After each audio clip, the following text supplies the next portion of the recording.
We're in the apothecary today and we're going to talk about one of my very favorite plant allies, which is rose. This is a very underestimated plant. It's something that we think of as being in our grandma's garden, but maybe not something that we can use medicinally, and this is where we are wrong.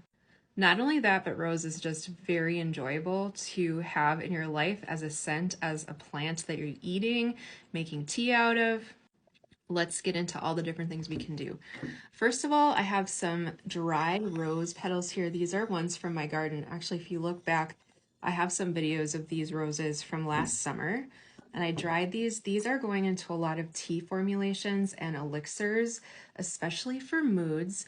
Now, rose is something that you can have in also rose buds that are dried. These came from Mountain Rose Herbs. Rose is an incredibly nurturing plant. It's like the Mother Earth energy in plant form. So if you're a person that is really needing some extra self-care, some extra support, some extra mother energy, rose is your friend.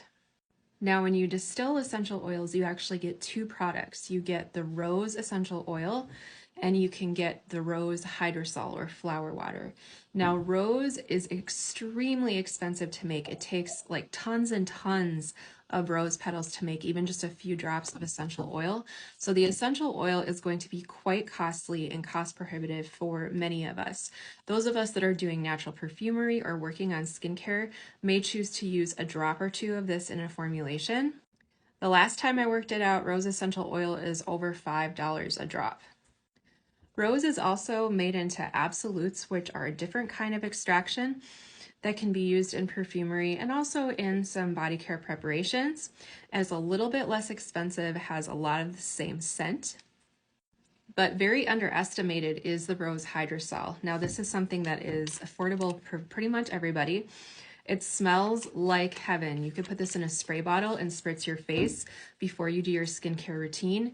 You could put this into your diffuser. You could actually use this in culinary preparations. Also, I love to macerate berries with a little bit of nutmeg and some rose water and sugar, and then put that over ice cream or creamy desserts.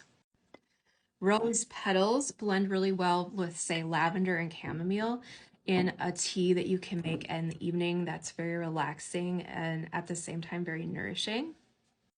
And if you're looking for an alternative to the very pricey essential oil of rose, you can look for rose geranium, or even some geraniums on their own have quite a strong rose-esque smell. It'll give you a lot of the same sort of scent profile. Add yourself to my email list to keep learning.